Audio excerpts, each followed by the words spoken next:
Welcome to the Howard H. Baker Jr. Center for Public Policy.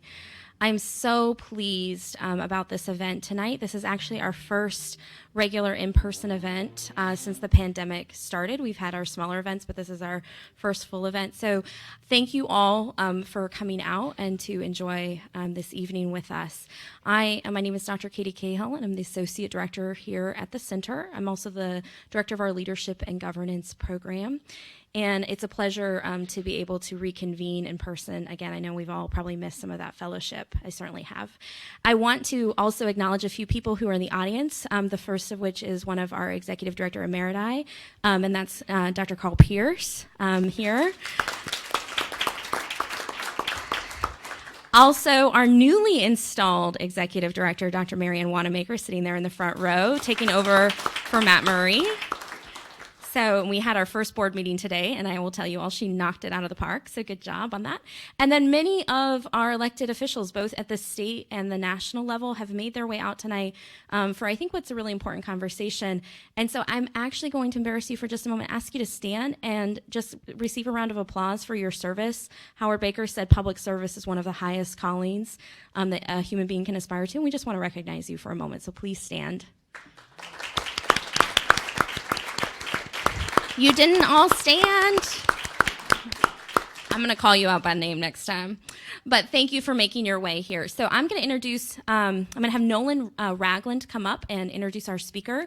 We try and give our students an opportunity to engage with our speakers and to participate in these events. Nolan is one of our best students. He's a Baker ambassador. He just applied to the Baker Scholars Program. I hear the interview went well. So hopefully he will be getting admitted to that. But Nolan, do you want to come up and welcome our speaker? Thank you so much. Hello, everyone, and welcome to the Howard H. Baker Jr. Center for Public Policy. My name is Nolan Ragland, and I'm from Murfreesboro, Tennessee. I'm a junior studying political science, and I'm honored to be a Baker Ambassador. The Baker Ambassadors program gives students hands-on opportunities to volunteer for events that interest them, particularly in areas of civic engagement. Baker Ambassadors must commit to the principles of civility and integrity following the legacy of Senator Baker and be dedicated to the spirit of public service. Along with my fellow ambassadors, faculty, and staff of the Baker Center, I would like to welcome you all to today's Leadership and Governance lecture. The Leadership and Governance program at the Baker Center is a forum for exploring democracy and promoting leadership in public service.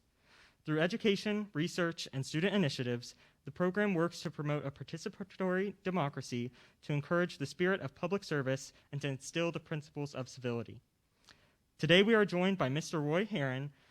Mr. Herron graduated from the University of Tennessee Martin with highest honors, spent time at the University of St. Andrews in Scotland, and earned a Master's in Divinity and a Juris Doctor at Vanderbilt University. Mr. Herron offers a unique perspective on the relationship between faith and politics. He spent his career as a lawyer and has experience as a minister and professor. Mr. Herron's views on this issue are informed by both a scholarly perspective as well as a practical one, having served in the Tennessee Senate for 26 years. Mr. Herron is the author of 4 books and many articles. His most recent book is Faith in Politics: Southern Political Battles, Past and Present, which provides the basis for our discussion today. Please join me in welcoming today's speaker, former State Senator Roy Herron. Thank you. Thank you so much, Nolan. Thank you. Nolan, thank you for those kind words. I wish my parents could have heard them. My dad would have enjoyed them. My mother would have believed them. And some of y'all know what I'm talking about. I am here tonight with some extraordinary friends and some people that are examples for a lot of us. There are at least 2 legislators, current legislators here, I know, with Senator Massey and Representative Ramsey right here. Am I missing anybody else currently in the legislature? I would tell y'all, and I'm not woofing about this. I used to say in the Senate, if I had to give my vote to one person, I'd give it to Doug Henry and just trust him. He'd cast it on the basis that he believed he was doing what he believed was right. I would right now, and some of you may say this isn't a big offer, but right now I would say let's just, instead of 99 and 33, what about just Becky and Bob go to Nashville and decide these things? I'd trust them to do the right thing, and they really are. They're extraordinary. I had the privilege of serving with them, and have the privilege of talking with them, communicate with them now as I try to represent public schools. And they're heroes. They really are. And Becky comes by it honestly, and through her father and her brother. And I've got to say, Congressman, you're one of my heroes.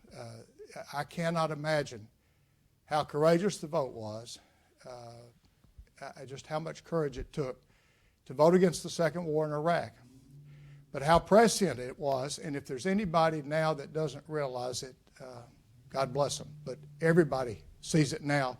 Nobody saw it then except you, practically. Well, you were very, very kind, and you were against the second war in Iraq, and you were for fiscal responsibility. And for both those things, this country owes you a great debt, and I'm grateful to you. I should recognize Congressman Burchett, who's gone on. That may be a good thing. Tim and I both were accused of having ADHD when we were in the legislature together. It was a lot of stuff happening, but I told Tim I was going to say this if he didn't stop me, and he told me I could go ahead and say it. The most significant thing that I had the privilege of participating in, perhaps, in the legislature, where sometimes you get to be on that fulcrum and be at that place where you can make a difference. A lot of times you're one of 33, you're one of 17, you may be one of 5 in a committee, in the Senate, in the House. The odds are even more against you, but sometimes it all comes together. And I had the privilege of working with then Senator Burchett when the Governor Bredesen's legislation that banned smoking in public places came up. And that legislation has been in effect now for 14 years and 5 days. And when it came down to it, the key vote, I had to have 3 Republican votes. I had 14 Democrats. I didn't have all the Democrats, but I had 3 Republican votes. And I called Tim and I said, Tim, I know how you feel. You feel just like I do. You've got to bring 2 with you. And to their credit, right here in Knox, Senator McNally represented part of Knox County at that time, may still, and Senator Woodson. And they were the 3 votes. And we got 17 votes. That's what you got to have. 16 doesn't get it done. 17 votes is what we had to have. And Tim Burchett got the votes. And together, he and I were in a position where that happened. And literally, there are thousands of people that will live that otherwise would have died prematurely. There are thousands of people that will not have emphysema, lung cancer, heart disease that otherwise would have. So many people who worked in places where people were smoking didn't have any choice. That's why we called it the Clean Air Workplace Act. But Tim Burchett was crucial to that. And I would be remiss if I didn't acknowledge his role in that and thank him for that. There are others here that I've got to mention briefly, and I apologize if I'm taking up too much of your time on the front end. But I'm used to having to get up a crowd of family. Your family will come out, even in COVID days. God bless them.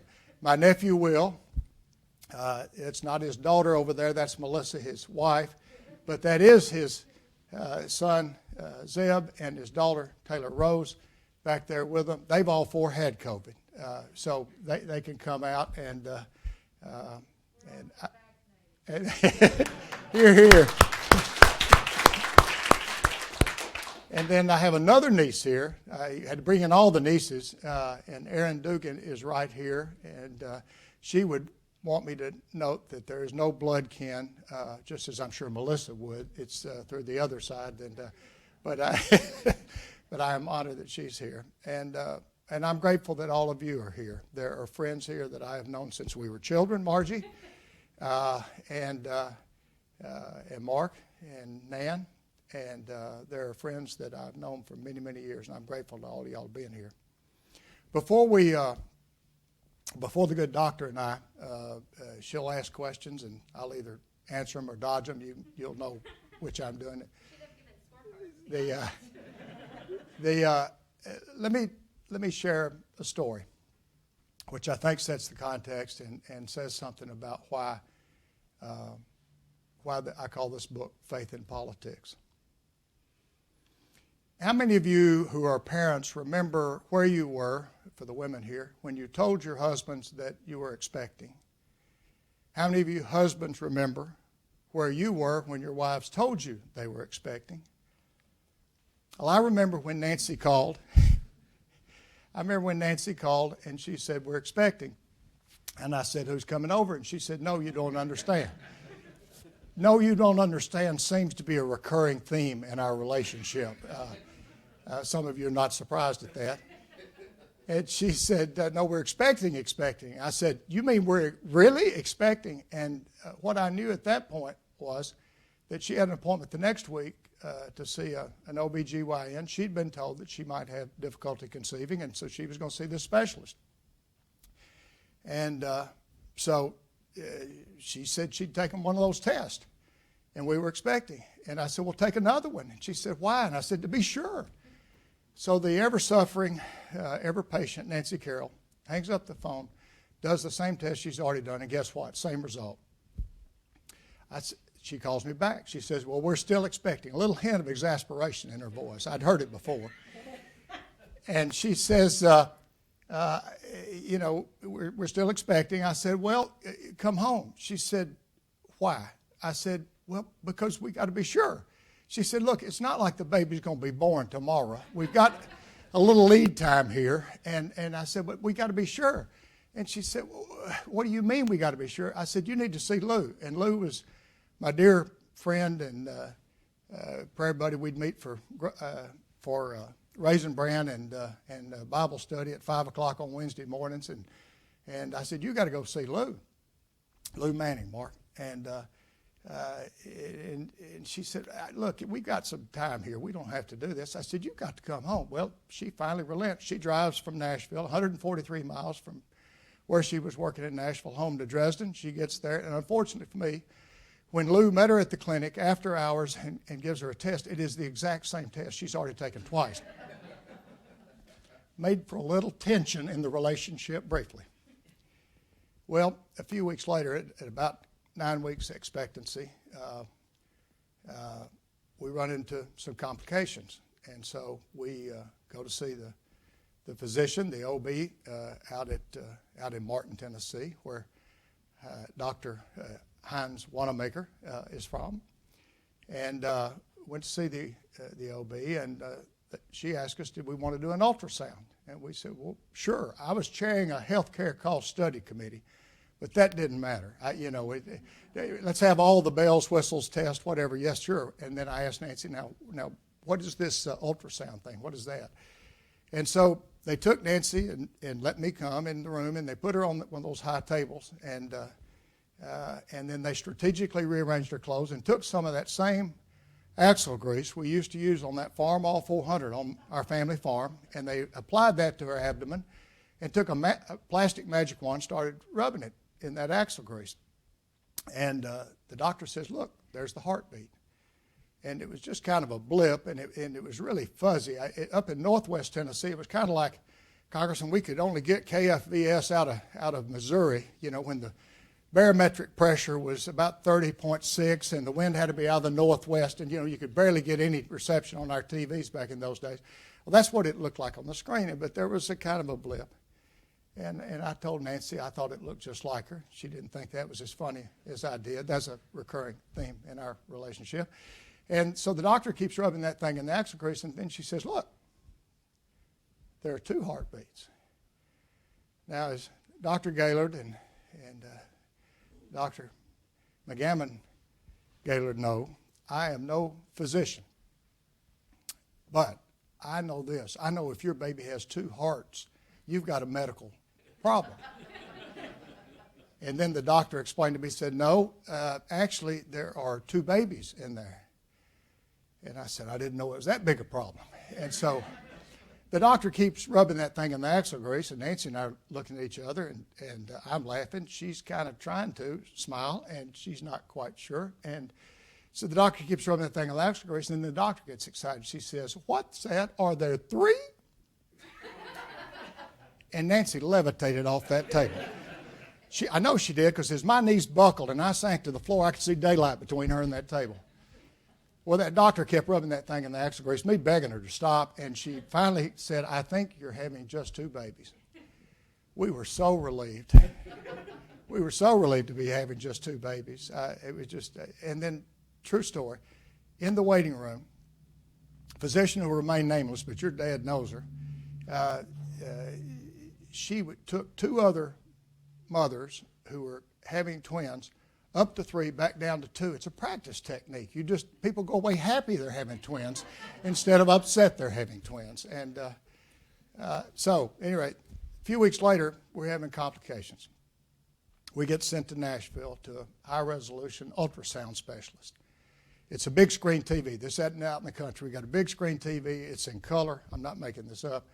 And we're at Vanderbilt, and this specialist, he's looking at he's got the same axle grease, but he's rubbing that magic wand, and he's looking, and we're looking, and he says that it's 2 boys. Either that or 2 girls with a wicked sense of humor. It appears to be 2 boys. And so I started laughing, and Nancy was a bit stunned. Now, my wife grew up in a family with her mother, her sister, Aaron's mom, her grandmother, her female dog, and her 5-to-1 outnumbered daddy. And now she's already dealing with me, and she's fixing to have to deal with 2 little boys. And I started suggesting names. I thought Roy Jr. and Roy III would be a good place to start. Again, she didn't think that was as funny as I did. And so the doctor then says, there's a problem. You have a condition called twin-to-twin transfusion. He said he'd seen it 16 times, and 15 of those times, both twins had died. In the 16th case, 1 baby had died, 1 baby had survived. And he recommended we abort. Nancy's in tears. She cannot talk. I'm choking back tears. I'm trying to talk. I asked him how sure he was. He said he was pretty sure. I said like 90, 95, 98% certain. He said yes. And again, he recommended we abort. We had 6 visits with 3 physicians at 2 hospitals in 24 hours, and eventually wound up in the care of a wonderful man named Sal Lombardi, who still practices in Nashville. And if you know somebody in a tough pregnancy, we would recommend him without reservation. Dr. Lombardi said he did not disagree with the diagnosis. He was more hopeful about the prognosis, and that if Nancy could carry those babies a few more weeks, that we might yet take home 2 baby boys.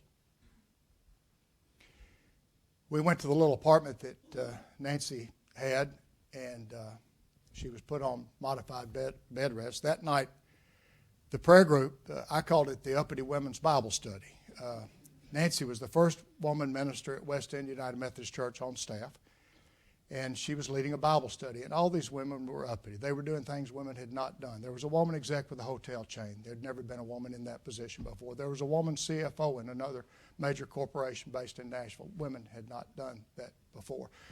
Nancy was the first woman minister. There was another woman who was doing a job in sales for a company. No woman had ever done that before. I called it the Uppity Women's Bible Study Group, but I did so at a distance because they'd hurt you, if they got a hold to you, if they thought you were being too sassy.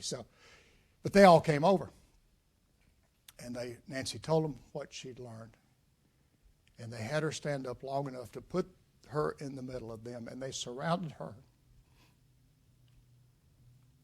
and they hugged her, and they put their hands on her, and they each prayed for her out loud, including one woman that nobody had ever heard pray out loud before and has not heard pray out loud since. And they prayed for her. And over the next several weeks, we were doing ultrasounds, same axle grease, high-resolution ultrasounds, and the doctor was trying to keep the little baby in long enough. Dr. Gaylor knows all about this and probably saved 1,000 babies like this. Trying to keep the little baby in long enough so that he got enough nutrition and got big enough where he'd survive, but not so long that he stopped getting nutrition, because there's a connection and the one's getting too much of the other's nutrition, as I understand it. That may not be right, but it's in that direction anyway. But they wanted to keep the big baby in long enough also, because his lungs he wasn't under the stress his lungs were not as developed. So the doctors literally, as I understand it, balancing one baby's life out against the other, trying to find the time when both babies are going to survive. And on election day, Congressman, I'm not making this up, election day, August 2nd, 1990, we go over, he does their ultrasound, he says, going over to Vanderbilt, you're going to deliver today. I'm afraid if we waited till tomorrow, the little baby wouldn't make it. We go walking back out to the car, and I tell Nancy, I said, you know, it's just 2 hours and 15 minutes home if I don't stop. Miss Ivania Fisher will be at the courthouse. She'll let me go to the front of the line. I can vote and be back probably by the time one of the babies is born, maybe both of them. And my wife, who normally has a wonderful sense of humor, did not find that very funny. And so I picked myself up the floor of that car and drove her right on over to Vanderbilt. Got over there, big hospital like that, you'd think they'd have plenty of medical personnel. They told me, square up, if I wanted to go in there and I wanted to watch, they had enough people for the babies, 2 babies. They had enough people for the mama. They had not one person in a big hospital like that to take care of the daddy. If I couldn't stand to watch it, I didn't need to watch because they would just sweep me up later when they finished up. I tried to watch but not see too much, and the babies were born, and they whisked them away. And they spent 28 days in the NICU, and every time they'd think one of them was going to go home, he'd regress, and then they'd stay in there. And Nancy said the little one's or the big one's waiting for the little one. And they got down to 2.5 and 3.5 pounds, and then they started growing. And then after 28 days, they sent those 2 babies home with a couple of parents who, in a collective 18 years of higher education, had not had one class or one night's instruction in what you do with a newborn baby at home. Complete with heart monitors, so that every time they roll, twisted, or turn, the heart monitor goes off, and the parents come flying across into the bedroom and scared to death each time it happened. Well, those boys just turned 31, and we are blessed beyond words.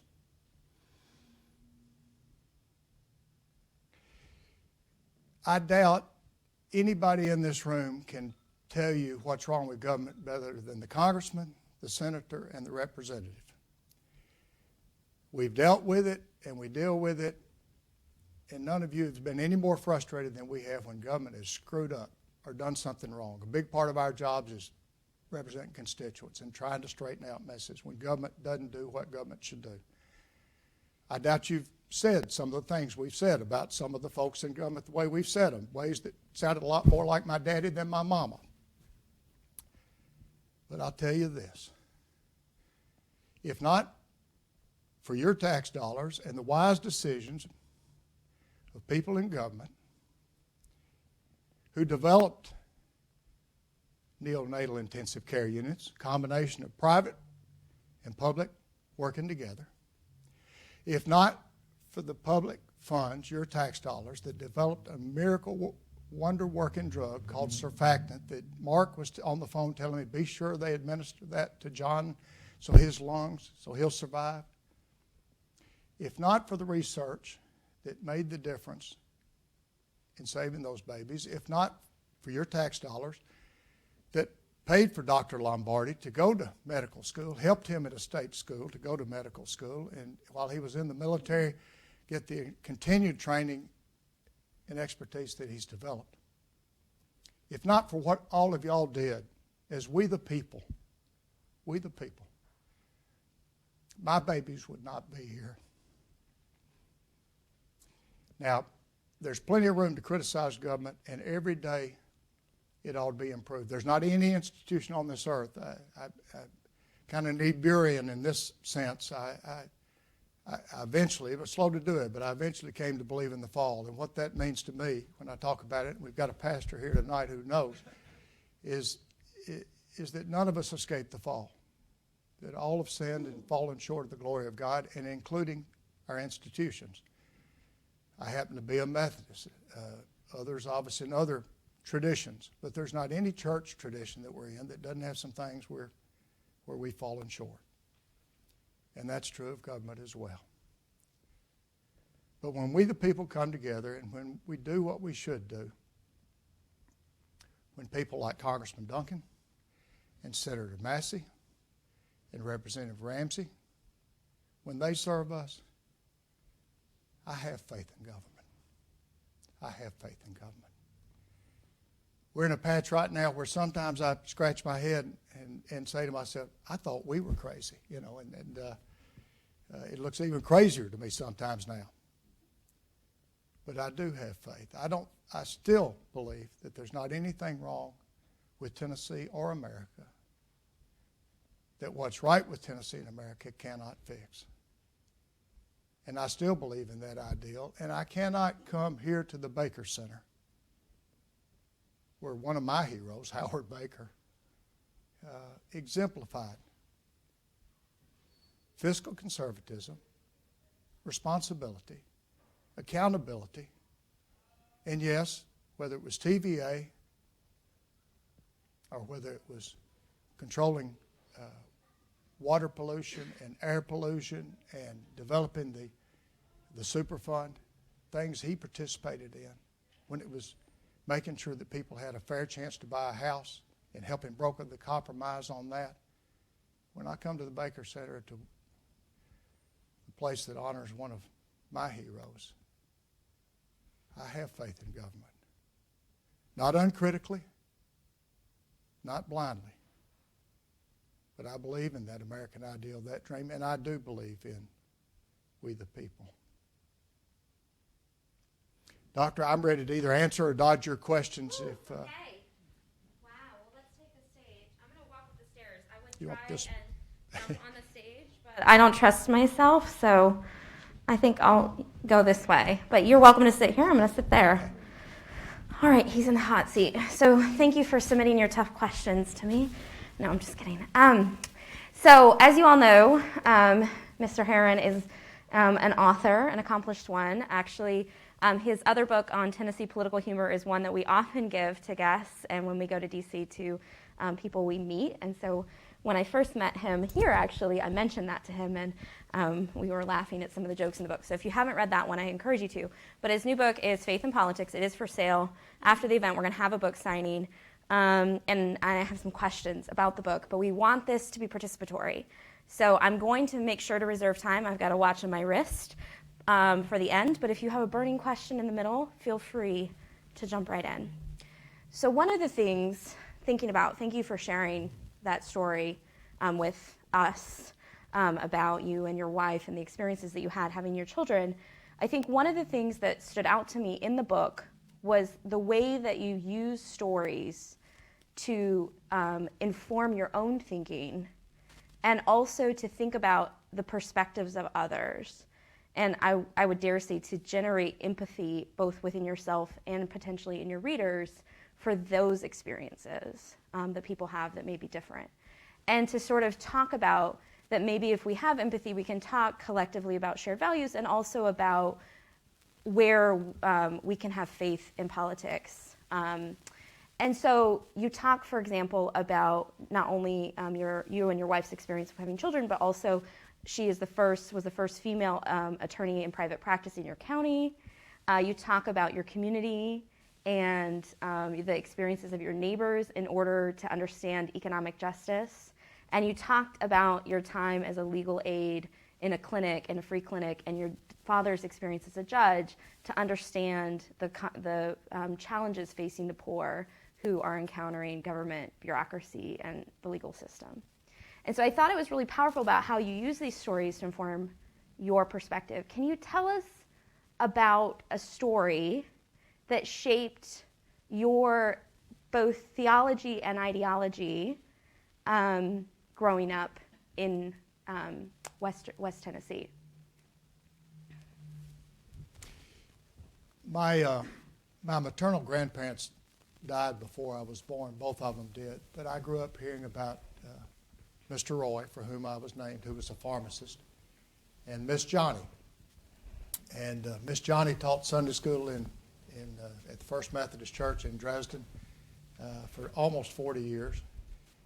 There's a fellow now who's about 92 or 3 who still tells me from time to time the story of when he and his twin brother were playing out back of the house next to the church, and Miss Johnny came by walking. She and Mr. Roy never owned a car, but she came walking to the church and saw them out playing, and it was Sunday school time. She just snatched them up and took them to the church. She didn't stop, ask the mama, daddy. She just took them. And he said that next week she came by and they were out playing. She snatched him up again. Well, he's been going to that church now for about 85 years because of Miss Johnny. And the way they divided up their labor, his mother explained it to me, was Mr. Roy's job was to make a living at the pharmacy. And Miss Johnny's job was to make sure that when poor women were about to give birth, they had clean sheets on which to give birth. And to make sure that if they didn't have the medicines, Mr. Roy gave them to them anyway. And to make sure that if somebody didn't have enough food, if somebody died, if somebody was sick, she would walk all over town. Now, she wasn't 5 foot tall, and Mother always said she would clop, clop, clop all over town. That's the sound of her walking, according to my mother. But I knew that from listening to them and listening to Mother talk about Miss Johnny and Mr. Roy, that we had a responsibility to our neighbors. Mm-hmm. Some of y'all can relate to this. Congressman, you and I share many good things, including admiration of your sister, but we're both known to be tight.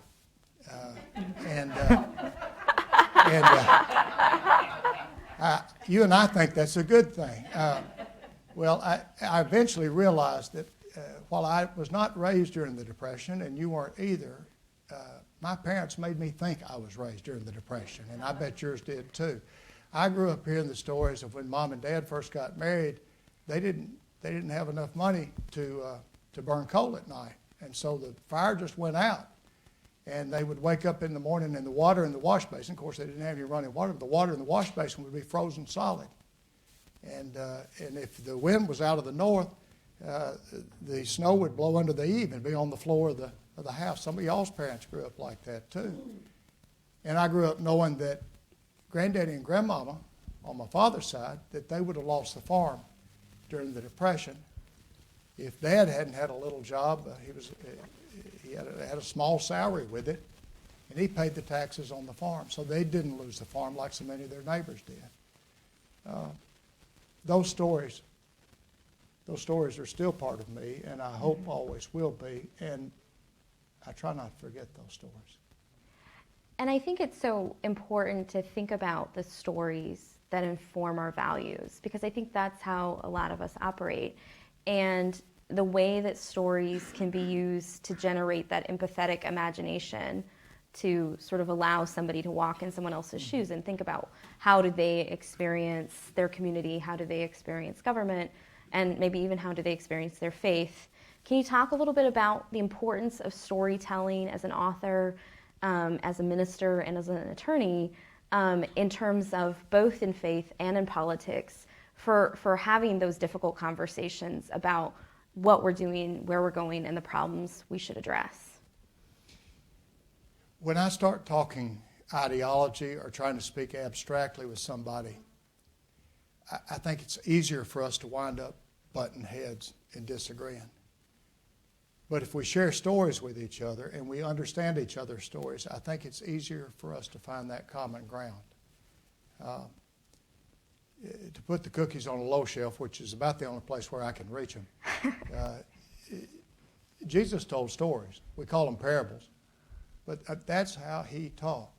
And quite frankly, perhaps simplistically, but I think honestly, if Jesus thought that was the way to do it, do we think we know a better way than he did? He taught through parables. He told stories. He connected with people through stories. And I find the people that move me are people that are telling me stories. Howard Baker was a fabulous storyteller. It was part of his strength. It was one of the ways he connected with people. Ned McWhirter, there's a chapter on each of those two people, or a section on each of those two people. They are my heroes. They're the role models, I think. They set the mark. Ned McWhirter was a great storyteller. You can, I don't know Senator Baker's stories as well, but I heard Governor McWhirter's, having grown up down the street from him and having taken his seat in the legislature and worked with him when he was governor. I mean, you can, the people that know him, you can just say the crowd at your funeral. And it's almost like saying story number 42, that old joke, The crowd at your funeral. And the people that know Ned know that story. You can say, don't get your gown over your head. And you know the story that Ned would tell about not getting your gown over your head, The toy road grader. He used to tell that one about me, and then he started telling about Doug Jackson, and then he'd tell it about others, but it basically had to do with a young legislator whose vote he needed on the gas tax. Congressman, this one's on me. The story about the road grader is not true about me, but this other part is. I was running, and they were calling me everything except a child of God when I was first running for the legislature. And so one thing I knew I could promise, they just raised the gas tax. They weren't going to do that anytime soon. So I promised to vote against raising the gas tax. Well, what I didn't know was that Governor Alexander had led the way in getting it half the way there. And it was going to be up to Governor McWhorter to get it the other half the way there. And sure enough, I get in office, and he's proposing a gas tax increase.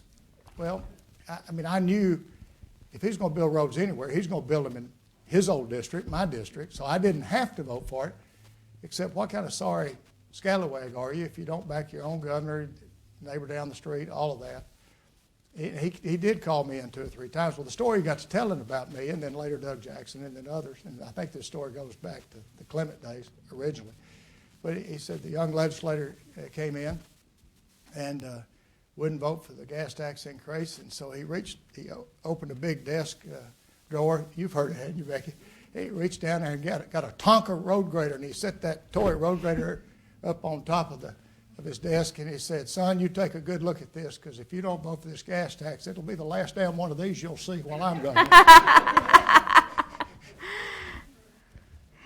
So, I think that I've heard a lot of stories about Senator Baker, and certainly you have a lot of stories in your book that I encourage all of you to read. I think that stories require patience, though, and the ability to listen to another person's experience. I think that they also require a sense of humor sometimes, and the ability to make and take a joke. You have written a whole book about political humor. Do you think that the country still has the ability to listen to each other's stories and to maybe even make or take a joke these days? And I'm going to add something to that. What's the role of humor in compromise, in politics, and in faith? The late Minnie Pearl, who was from Grinder Switch in Hickman County, for those of you all who have any Middle Tennessee ties. She was also Ms. Sarah Cannon in the Cancer Center in Nashville. It's Centennial is named for her. She would be on the Grand Ole Opry, and she would do humor. And my co-author in that book, Cotton Ivy, tells the story of he came off, he'd just gotten to be on the Grand Ole Opry about the 4th or 5th time, and he came off and he said, Minnie, I need some new material. She said, Cotton, you don't need any new material. Your material's fine. You just need some new audiences.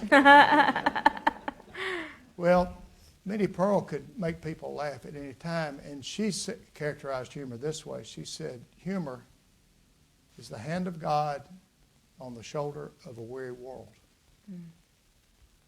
And I believe that. And in politics, humor is the grease that helps the gears come together and work and mesh and the machinery go forward. There are times when it gets tense. There are times when we get fractious, times when we get just flat out mad at each other. If somebody can put some of that grease, some of that humor in there, it makes things work better. It helps us remember our shared humanity. Cotton Ivy said, if you don't think God is a humorist, you ought to look in the mirror every once in a while. He said, and then if you don't see what we're looking at least you'll know what we're looking at and why we're laughing. I think that humor is crucial to the process. We didn't write the book. We just collected the stories. That's all we did. I mean, it's just a collection of stories. All my stories in the book, Tennessee Political Humor, are true. Cotton, my co-author, he's got some lies in there, but you'll be able to tell which ones they are.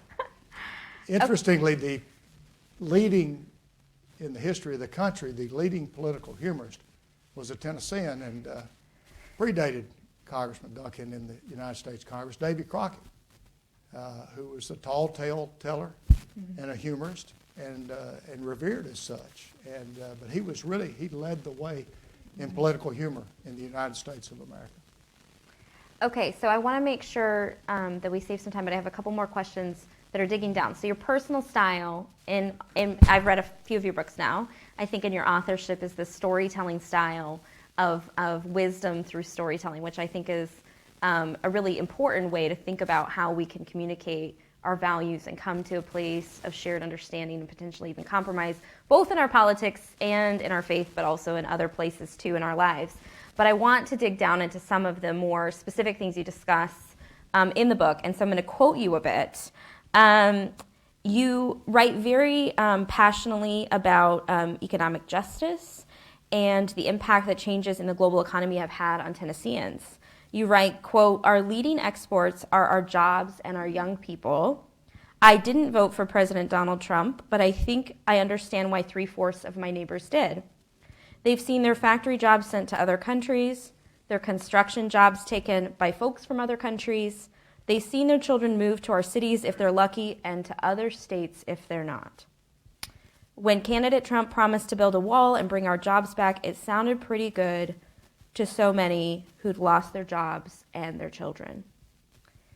In your view, what are the greatest social challenges facing our communities, and what should be done to address them?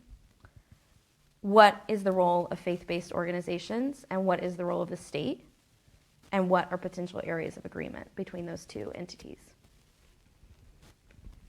I can tell you the thing that caught my attention as I was leaving the Senate. There was a young woman came to me. She was going to Bethel University, and somebody, I guess, had told her I was a soft touch. And she came over. She needed a job. Well, I was going to be in Nashville that spring, and she needed one more semester. She needed to get through that semester, and she needed a job. But I guess I was a soft touch, and so I said, okay, we'll figure out, but we got to figure out what you're going to do.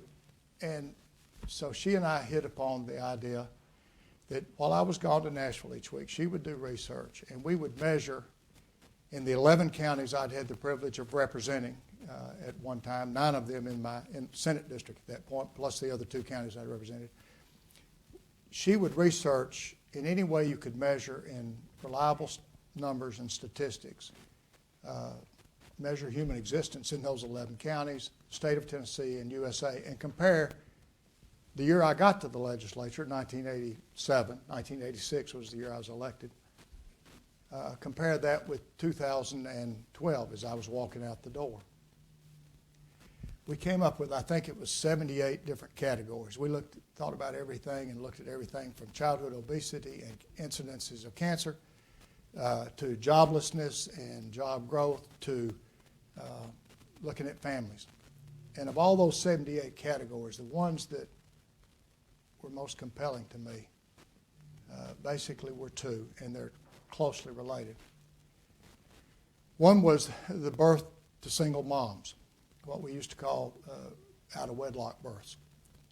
And essentially, in a little more than 20 years, in the counties I'd represented, the percentage of births to single moms had doubled in different counties, doubled, tripled, quadrupled, and in one county had quintupled in a little more than 20 years. Now, I'm not casting aspersions upon single moms. God bless every one of them. I've got 3 sons, 27, 31, 31. I may be a single granddaddy right now and not even know it. I mean, I'm not making fun. I mean, I'm not casting stones. Nancy and I just 2 weeks ago handled an adoption for a college gal who wasn't prepared for that baby. And so now we worked that out. And I admire her, and I admire the couple that adopted that baby. So I'm not casting stones. But when you look at the statistics and you look at some of you sociologists here know better than I, the chances of those children born to single moms, it's just life is, the odds are more against you. Doesn't mean you can't overcome them necessarily, but the odds are more against you. A whole lot of what you don't want happening happens. A related statistic was this, and let me just pick out Benton County because I remember this number very vividly. This was when the Commissioner of Education some years back was busting. He couldn't just say enough bad about public school teachers. He just wearing them out. And so when he came to Benton County, I wanted to meet with him because he was going to meet with some educators, and I wanted him to understand the context of what was happening in public schools. Benton County is as white as these tennis shoes right here. It's 98% plus Caucasian. African American, Hispanics, all others don't equal 2% of the population. It's not a race thing. The last census before I got elected to the legislature, 1980 census, in Benton County, 4 out of every 5 kids were in traditional, married, two-parent homes, same parents that gave them birth, 79.6%. 4 out of 5 kids. 30 years later, it'll be worse with the 2020 census, but by the 2010 census, 30 years later, they'd gone from 4 out of 5 kids in traditional, married, two-parents families to less than 1 out of 5, 18 and a tick percent.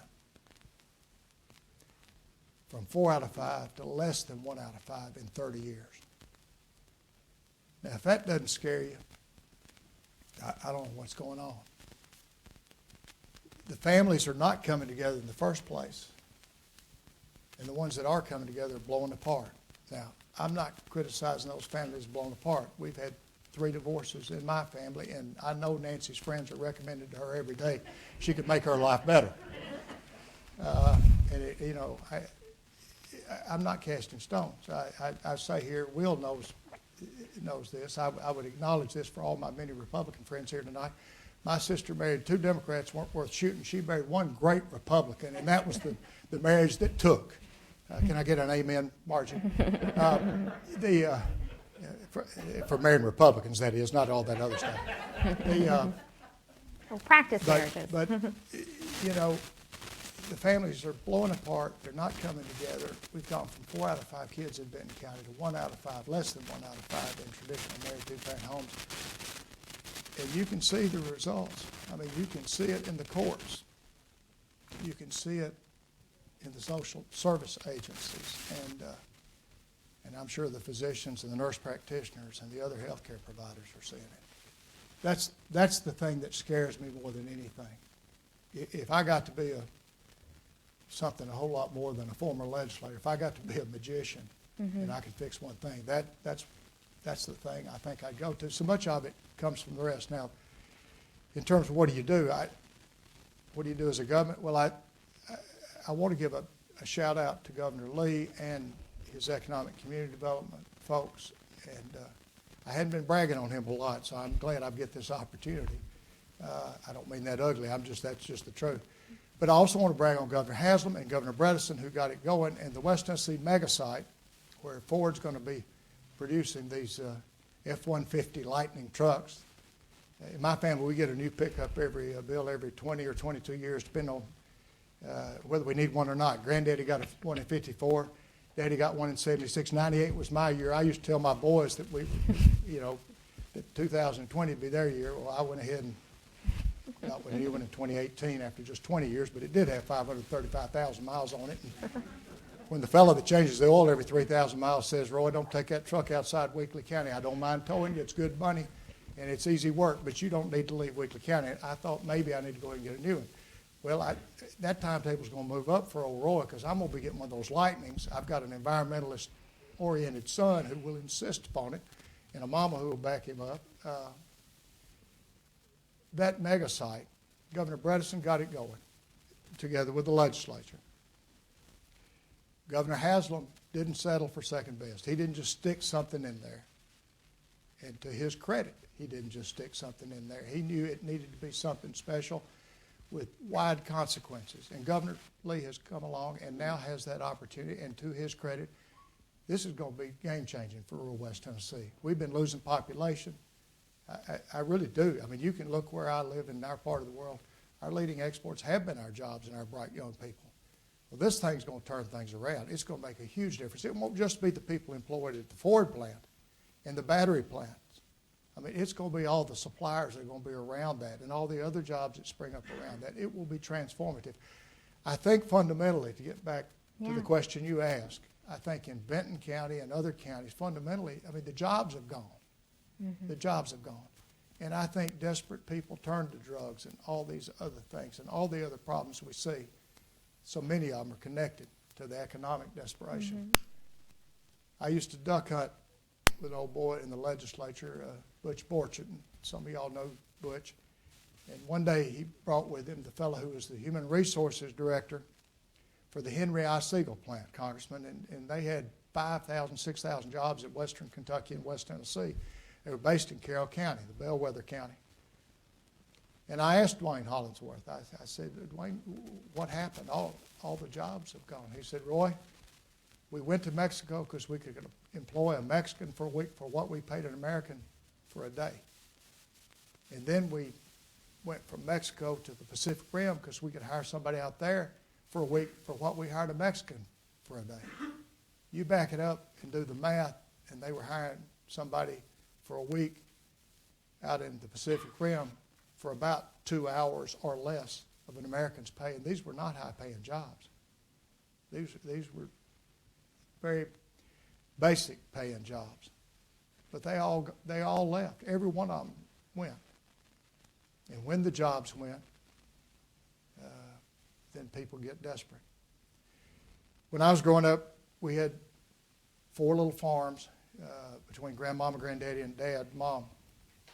But I can remember where 7 houses were that families lived in that were supported by and worked on those farms. Well, now we're probably about 1/7 of one family's farming operation. It's at least 50 times as productive as it used to be. And when the jobs, everybody came off the farm, they went to work in the factory and in the retail. Well, the factory jobs all went offshore. And then the retail jobs now, you go to a Walmart now, to all the local retail stores have closed for Walmart, and now Walmart's having you scan your own stuff, and most of those jobs are leaving again.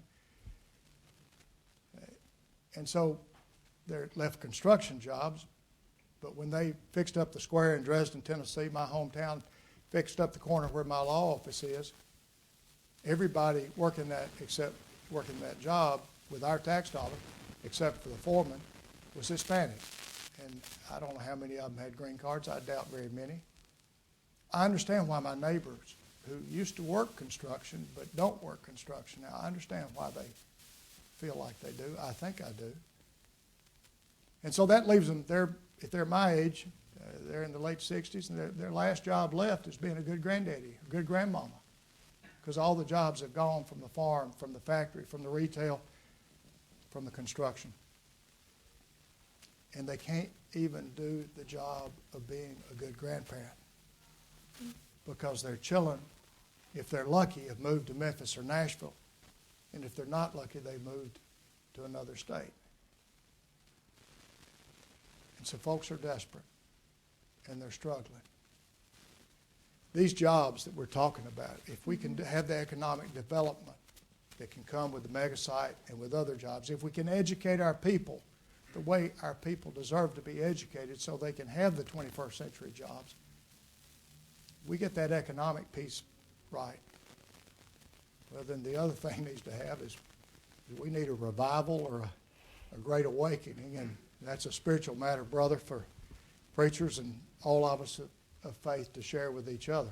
But in terms of what government can do, I think that's the track we've got to take. We've got to educate our citizens for the 21st century jobs, and we've got to attract those jobs and make the investments that are necessary. There's a role for government in doing that. And it doesn't need to control, it doesn't need to dominate, but it does need to enable the economic development. And if I could fix that part of it, I think a lot of the rest of this would come in line. I apologize for too long an answer to your question. No, it's fine. So what I hear, I think what's really important and that I want the audience to hear too, and please, when we're going to open up I have one more quote I want to read, and then we're going to open this up for discussion. So be thinking of your question. But what I hear from what you're saying and from reading the book is, one, that government can have a role in solving problems. At least that's the perspective that you're sharing. It's not always the right institution, and it's certainly not a perfect institution. You and I have talked about that, but you also talk about that in the book, and both, the failings of government, but also the failings of religious institutions as well, right? Because they're run by humans. But that government can be part of the solution and can do good things in our communities. And the other thing that really comes through so strongly, and I don't know if you intended it, but is this really strong voice of empathy and compassion for the experiences of other people, and what that leads you to in terms of what you think government ought to be doing. And it's this sense of sort of, we're all in this together, the neighborliness, we are one community, and your challenges with your families and your challenges with your economic situation are my challenges too, because I'm your neighbor. And I think that especially right now in the country, I think that's really refreshing to be reminded that we can be in that place potentially, or we can return to potentially that place. But I want to read you a quote about that a little bit from your book. You wrote, in the conclusion of the book, you write, "The country needs far less partisanship and much more patriotism, less enmity and more comity, less yelling at or about the other party and more listening to and learning from the other party." It seems an obvious conclusion that politics is much more divisive than it's ever been in the nation's history. Do you think that this is accurate, or are we looking at the past with rose-colored lenses? And what can we do to get to that place where we can listen and be empathetic to each other? And then we're going to open for questions. I don't think that this is the most divisive. Got a friend named Rob James, a young man who's kind of, Nancy and I refer to him as our fourth son. Rob was a Gates Scholar at Cambridge and has 3 Yale degrees on top of that. He's a smart cookie. And Rob reminded me that there's a book that's been written a couple of years ago, 3 years ago, I guess now, about the violence in Congress, Congressman Duncan, the violence literally that took place on the floor of the Congress and around that in the years leading up to the, depending on your perspective, the War of Northern Aggression or the Civil War or the 1861 to 1865. They literally were carrying guns, and for a reason. And there was literally violence where members of Congress would, some of those have been, we know about from history, and others this professor lays out. I don't think it's the worst it's been, but when I have to think back to right before the Civil War, to find a time in which it seems that divisive, maybe there are other times since, but it is scary to me where we are right now. I've never been afraid for this country, not really, until January 6th and since. Now, January 6th was scary. What's happened since January 6th is more frightening to me. I was talking with a former member of Congress this morning, your friend Zach Wamp, who sends his best regards to you. And former Congressman Wamp is concerned about where we are. I mean, the idea that we'd have an election and it just depends on who controls Congress as to who gets the next presidency, not who the people voted for, not the Electoral College, but just whoever's got the votes in Congress. That's scary stuff to me. And the whole idea right now where we just seem to see the world so differently. Somebody once said, you're entitled to your own opinions, but not to your own facts. Well, we've got different facts today. Too many of us do, I'm afraid. We're seeing, depending on which television channel you watch, you see totally different news broadcasts.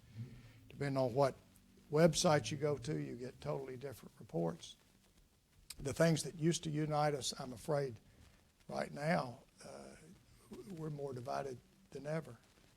And in our lifetimes, maybe not as violent and divisive as right before the Civil War, but my Lord, we don't want to be right before the next Civil War or insurrection or struggle like that. I am concerned. There are lots of wonderful folks in both parties. Becky Massey does a fabulous job in the Senate. I'll speak about what I know best. And Bob does a fabulous job in the House where I was privileged to serve. I know that. I'm up there. I see that. And I know their conscience is strong. And their commitment is impeccable. They believe in this state and in this country, and they do what they think is right. And they've got the body parts to do it. They've got the guts and the courage. Just like Congressman Duncan had the courage to do the right thing in the toughest vote anybody can remember. I have confidence in so many of our folks, and I have confidence ultimately in this country, but I am concerned. Mm-hmm. It's like the fellow said, well, there's two types of folks. There's them that's scared and them that ain't, and them that ain't don't know what's going on. If you're not concerned right now, you may not be paying attention. I think we can bring it together. Howard Baker is known as the great conciliator. Mm-hmm. Howard Baker, they did surveys, anonymous, not to be attributed, but they did surveys while he was in the United States Senate of all 100 U.S. senators. And perhaps not to any of your surprise, Howard Baker, by the Republicans in the U.S. Senate, was the person who the U.S. senators, or Republican U.S. senators, said they thought more than anybody else ought to be the next president of the United States. He's who they would vote for president. Well, that's not stunning, but it's quite a tribute to him, but it's not stunning. I'll tell you what is stunning. He was also number one among the Democrats. Mm-hmm. Now think about that. Yeah. What an amazing person he was. What an amazing job he did. What a role model he is for all of us, I think, in how we live our lives, whether we're in politics or out of politics. Somebody once said of Ned McWhirter that he could butter the bread on both sides without it dripping off either side. Clay Wilson over in Gleason runs a Gleason hardware store. Now, he can cut an expression. I mean, Governor McWhirter worked with everybody. He worked with people in both parties. He understood that. He didn't have a better friend anywhere than Jimmy Quillen. One of the real privileges of my life, and I'd give anything to have this on that night on videotape, Congressman. I got to sit at a dinner table, a round table, about 8 of us, with Congressman Quillen and Governor McWhirter, and they told stories. Mm-hmm. Now, Ned McWhirter understood people in East Tennessee needed health care too. And a hospital in Memphis was, Lord have mercy. When you're in Bristol, you're closer to Canada than you are to Memphis. I mean, literally, geographically, it's true. He understood that, and he and Congressman Quillen teamed up, and that hospital was built, and it was the right thing. And then when Ned ran for governor, Congressman Quillen was for him too. And Ned never would have been governor without Congressman Quillen. He'd tell you that. Mm-hmm. If he were here today. Mm-hmm. But it was that kind of bipartisanship, working together, trusting each other, believing in each other. Howard Baker understood it. Howard Baker lived it. Mm-hmm. And fundamentally, and if we're fixing to go to the other question, let me just add this. When I think about Howard Baker and Ned McWhirter, I think of that passage, Micah 6:8, Pastor. What does the Lord require of you? But to do justice, love kindness, and walk humbly with your God. In terms of doing justice, Howard Baker tried 60-something, I think it's 63 murder cases. And Howard Baker also helped work out and broker the deals that created fair housing so that people had a chance to buy houses and weren't discriminated against because of their color of their skin. He voted for Thurgood Marshall to go on the Supreme Court, the first African-American to go on the Supreme Court. Not all those were popular votes. His dad, Howard Baker Sr., was one of the very few that wouldn't sign the Southern Manifesto. There weren't but 3 U.S. senators that wouldn't sign it, Kefauver, Gore, and LBJ, and they all wanted to be president. Now, I don't know why Howard Baker Sr. didn't do it, except he just thought it was the wrong thing. And Howard Baker Jr., for whom this building is named, Howard Baker Jr. was opposed to segregation academies, opposed to vouchers that he thought would further racial division in this country. He had the courage. He pursued justice. Ned McWhorter never forgot where he came from, and he pursued justice. He appointed the first African-American committee chairs in the Tennessee House of Representatives in the General Assembly. He appointed the first Speaker pro tem who was African-American in the history of the state of Tennessee. They both pursued justice. They loved kindness. They were fabulous listeners. They were fabulous listeners. You know, we think about politicians and that eloquence is all fine and good, but Howard Baker and Ned McWhorter listened with a power that would suck the wind out of the room. They listened carefully. They listened and paid attention. They were humble enough to listen. They were kind enough to listen. When I think, go ahead, Margie. Why don't we have people like that? We do have people like that. I mean, there are two office holders right here. There are other people. Our friend Art Swan. I don't want to draw incoming fire on Art, but Art is that kind of person. There are a bunch of people in Nashville, and they're in both parties. In the national level, it's gotten. I'd have to let somebody else speak. Is this about your it, sister or you know? sister-in-law? I like you. Would you like a, yeah. Way to push him. I'm told by friends of mine, and Congressman, you could speak this better than I, but I'm told by one friend in Congress who he says that if he goes to dinner with a member of the other party now, they both get grilled about it. Now, maybe that's not so, but I was told that by somebody I believe. Mm-hmm. He at least feels that's what's happening when he does that. That is so messed up. I mean, it's messed up beyond words. And I don't know. I don't know Washington. Sometimes I only know Nashville partially. So I don't know, Margie, about that on the national level. I've got to believe that this nation can raise up another Howard Baker. It may be a while. There will be a place for somebody like that to rise up. I hope so. Bill Haltom wrote, I think, the best biography. There's only a couple, but the best biography of Howard Baker. And I would recommend it to you, but if I recall it correctly, and it's been a while since I looked at it, he asked Senator Danforth, and Billy either told me this or it's in the book one, but my source is Billy Haltom. He asked Senator Danforth, who served with Howard Baker, he said, could you and Howard Baker get elected today? And Danforth thought about it a while, and he said, yes, we could get elected, but we could never get nominated.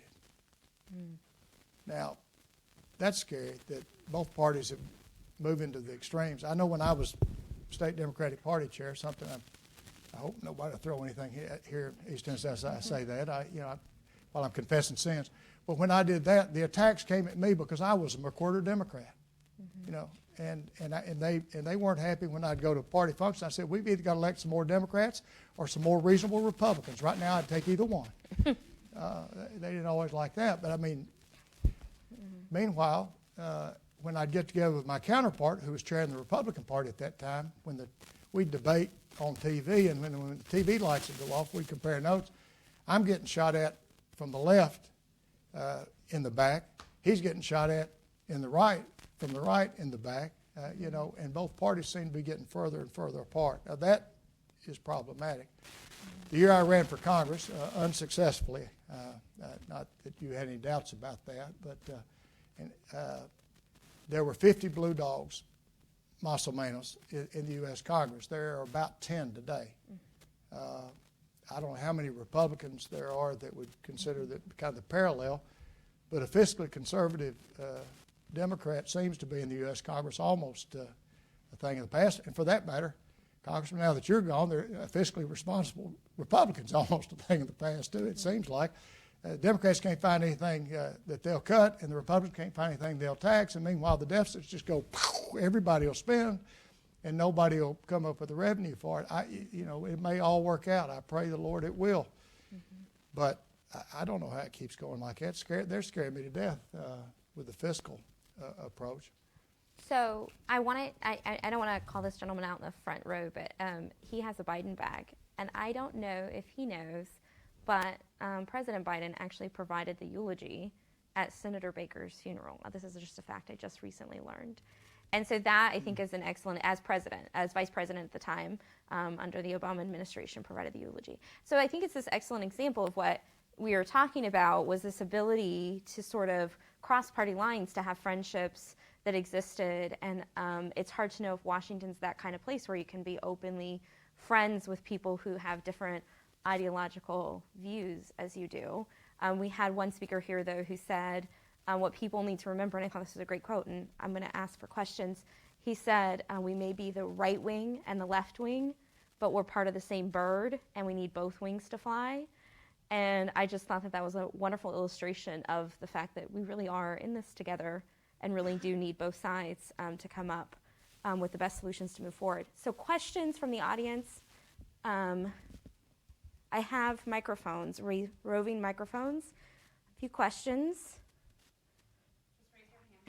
Yes. Any questions? There's a question right here from Representative Bob Ramsey. Thank you, Representative Ramsey. And I want to say how much I've enjoyed this program tonight, and how much I've enjoyed my friendship with this wonderful senator. Would you mind telling us the second statistic that concerned you out of the 78 social issues that you discussed? The part of it is the soaring percentage of births to single moms, where it had doubled, tripled, quadrupled, and quintupled in counties.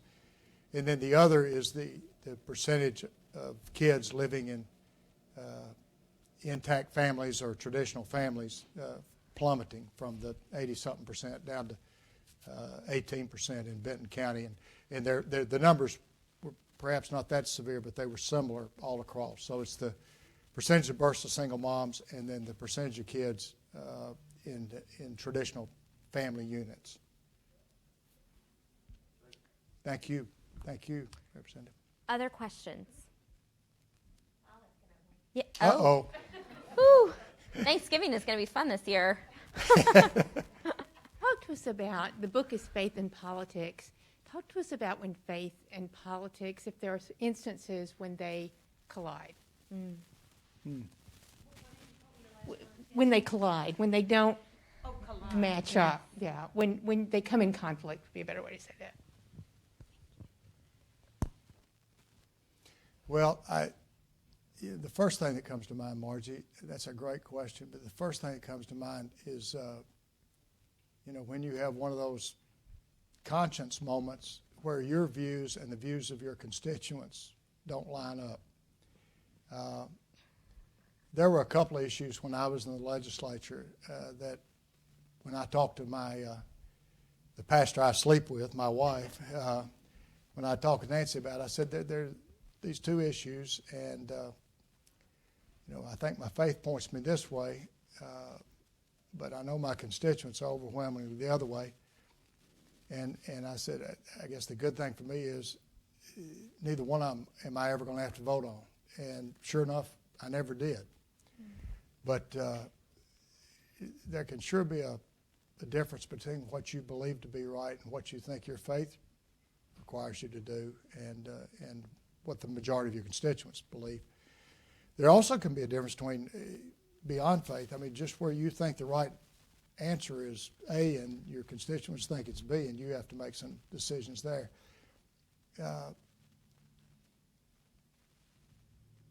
I felt like if I came around often enough, and if I talked with people and was accessible enough, and they knew that I was coming around and listening to them, that's the reason I did listening meetings.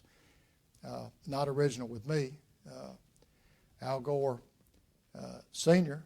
got beat because people said he was out of touch with Tennessee. Al Gore Jr. did hundreds and hundreds of open meetings, he called them, so people knew he was staying in touch. I did listening meetings so people knew that every country store in my House district and then in my Senate district, they knew I was coming around and I was listening to them. And I felt like they would say, if I cast a vote that didn't align up with their views, well, old Roy, he sure as heck missed that one, but, at least he's listening to us. And I felt like they'd give me a little more rope to do what I thought was best for the 76 House District or the 24 Senate District if they thought I really cared about what they believed. I would try to explain my views when I went out, but that's, you're communicating with a very small number. But if people knew I was coming around and listening to them, whether they ever came to a listening meeting or not, they'd know I was coming around. And I thought they gave me more slack on that. There were really the two big issues I just never had to vote on. I was fortunate, I guess, in that sense. As one of my former colleagues said, a vote for a certain bill would be a courageous and career-ending vote. And I just never had to cast one of those two. I hope that's somewhat responsive. I need to think more about that. Great question. Yes, go ahead, sir. Yes, sir. The predator. Microphone. Thanks, Allie. Mentioned that these are, obviously, we all know these are very difficult times, and I know me and my friends have grown very disillusioned sometimes, but as someone who's in your youth saw the assassination of Jack Kennedy, Bobby Kennedy, MLK, how do you maintain hope that positive change can even happen? That if you want to make a difference, you won't just get shot and killed? Wow, that's a great question. Where are you from, sir? That's a complicated question. Okay. Well, I don't mean to put you on the spot. I grew up in Taiwan, but I was born in Georgia. Okay. Okay. Well, I do remember 1968, and I was a teenager, but I remember when Dr. King was assassinated. I was with my parents and my younger brother, and we weren't sure if the world was going to come to the end or not. My older brother was in the National Guard, and he was the commander of a marksmanship unit and was activated and sent to Nashville, where they were having snipers, and his unit was an anti-sniper unit, and they trained, he ordered his troops to train their rifles on a dormitory at Tennessee State University, from whence the bullets were thought to be coming.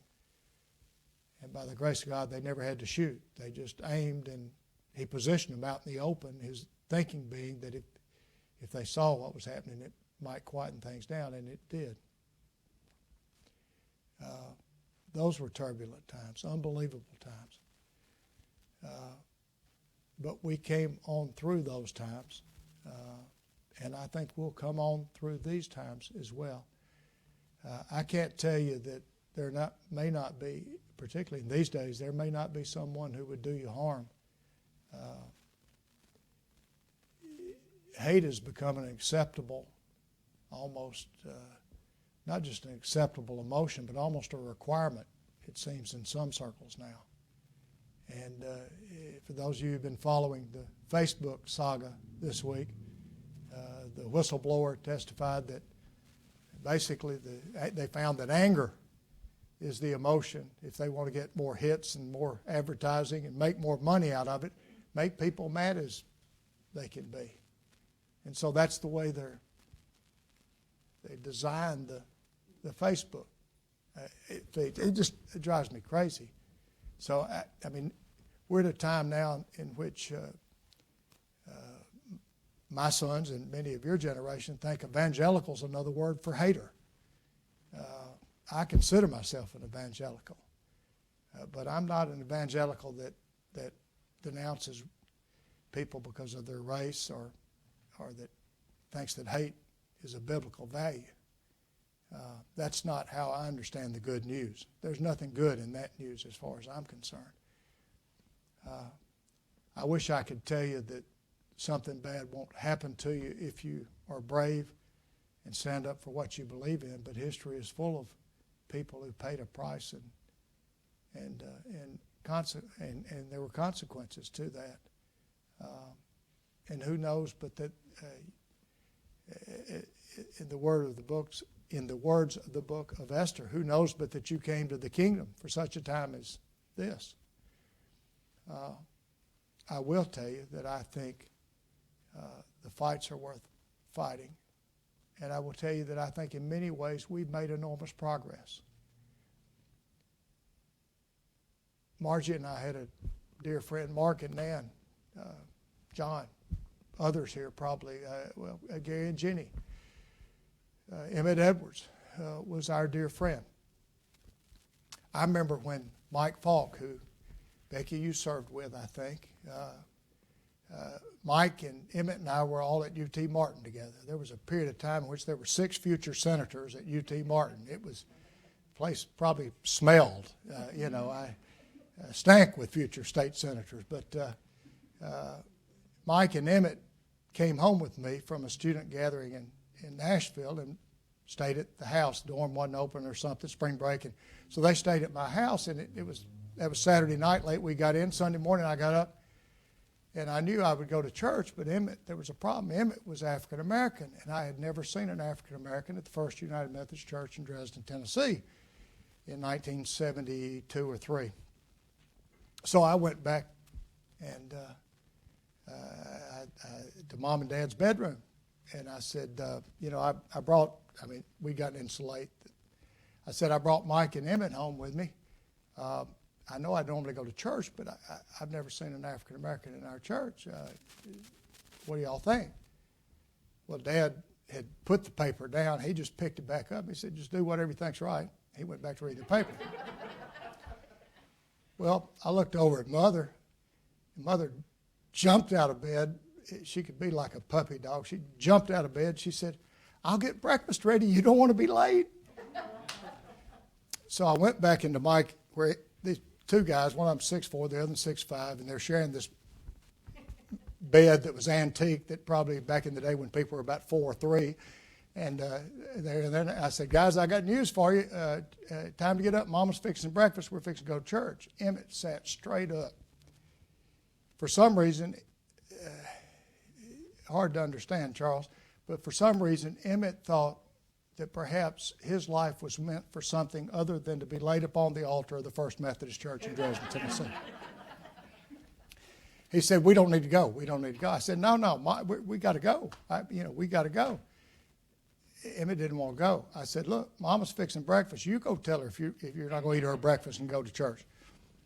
So we timed it. We got there a little late. We snuck up the balcony. We sat down, and the choir was singing. And one fellow that I found out later from the pastor had promised that if a black ever walked into that church, he was walking out. I did notice he stopped singing, but he didn't walk out. Well, when the final hymn was sung, Marion, you can appreciate that. We hit those steps, and we were going to be out of there before anybody got us. But clippity-clop across that foyer came Miss Ivania Fisher.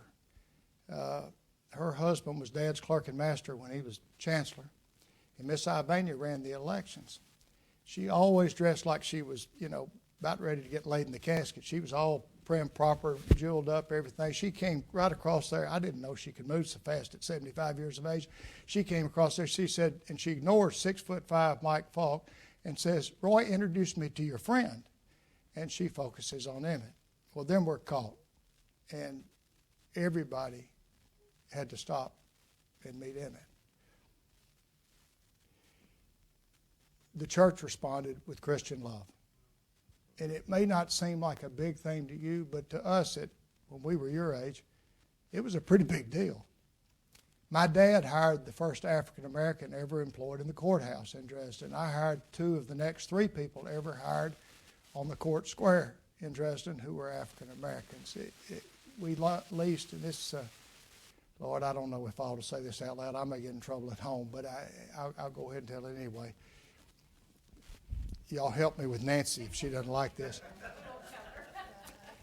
A friend of mine wanted me to buy the building next to my law office. And I dated his daughter in high school. And he'd always been so nice to me. And he said, Roy, I want you to buy the building. And I said, Elaine, I don't need the building. He said, I want you to buy the building. Well, he kept coming down on the price. He said, and he finally said, look, Roy, I want you to buy the building. So I wound up buying the building. I didn't need it, but he was my friend, and He didn't want much for it, so I bought it.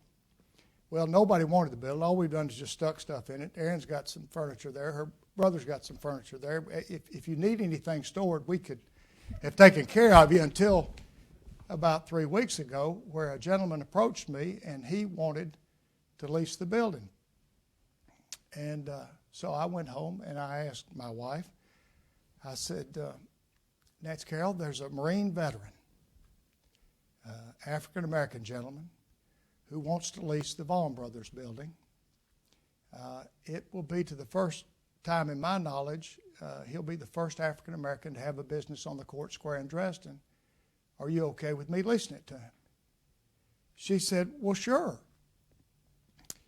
It was a couple of weeks later before she found out that he's opening a business that sells guns and fire and ammunition. I have asked him to call it Nancy's Guns and Ammo, but so far he is not. My wife is not as enthusiastic about the Second Amendment as I am. I'm not sure, Congressman, she really believes in the Second Amendment, but I believe enough for both of us, so it all works out. We're making some progress. My wife was the first woman to graduate in the Law Divinity program. Her mentor, Sissy Daughtry, for whom she worked, was the first woman on the Tennessee Supreme Court. My wife was the first woman to be a minister at West End United Methodist Church in Nashville, to be on the staff there. The first woman in private practice as an attorney in our home county to actually practice. The first woman to chair the Federal Home Loan Bank of Cincinnati. This is not ancient history. This is the woman I'm still sleeping with, you know. Wow. And yeah, I mean, it is hard. It is hard for me to convey to you how far we had to go and how far we've gone. Our youngest son just started medical school. His class is 71% women. 71% women. He's in that 29%. Folks that look like me in that class are maybe as much as 15%. They may be as few as 10%. I mean, I'm talking about white boys now. I just put it simple. He's in that 10 to 15% of that class. This world is changing so fast, and there are so many things that give me hope when I think about what women are doing now that they have long been able to do. When I think about African Americans getting opportunities like they long should have had. I tend to focus on the problems. That's what lawyers do. That's what legislators do. It's what we're supposed to do, try to fix problems, make things better. But let me tell you, I am as hopeful as I can be about the progress we've made. A couple of years ago, after my dear older brother had passed, his granddaughter sent us a wedding invitation. She announced that she was marrying her girlfriend. Now, as far back as you can go in the Herron family, as far as I know, this was going to be the first gay wedding that there was going to be. And it's not even close to the way I was raised or the way I thought. But I had two choices. I could either be family or I could not. And while I wasn't her granddaddy, I was the oldest male in the family, and I was the closest to a granddaddy she had at that point. And we all saddled up and we went.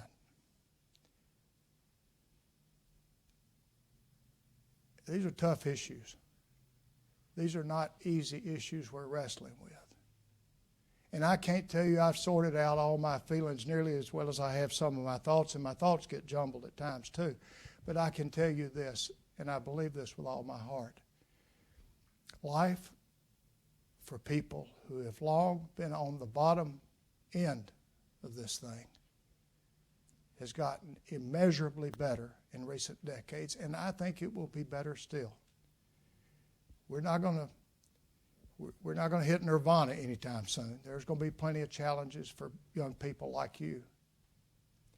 But if we can figure out how to love each other, if we can take seriously what Jesus taught the great commandment was, to love the Lord your God with all your heart, with all your soul, with all your might, and love your neighbor. The second is like unto it, and love your neighbor as yourself. If we can do that, it's going to get better, and you're going to help make it better. Some of us old gray-haired folks need to get the heck out of the way and let some of you young people make it better every day. I hope you'll do that, ladies and gentlemen, particularly those of you who are younger who are here. The future can be enormous, but we need you to make it that way. Well, thank you so much for that question, and thank you for the answer.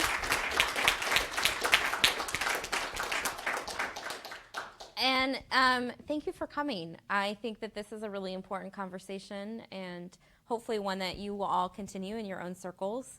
And we welcome you to other events like this. We actually have one tomorrow evening at 5 o'clock with Ambassador Green. It's an ASH lecture, and actually former Ambassador Knoxville Mayor Victor Ashe is a sponsor of the program. He's here this evening. And we are very much looking forward to that conversation on American diplomacy and the status of the U.S. In the world. And that's tomorrow night in this room at 5 o'clock with Ambassador Green. So we welcome you to that conversation as well. Katie, can I say one other thing? I apologize. I wanted to recognize Victor Ashe. I wanted to say, and I will say now if you'll allow me, that we have here tonight a representative, a senator, a mayor, an ambassador, and a journalist, and they're all sitting in that one chair right there. So thank you for being here as well.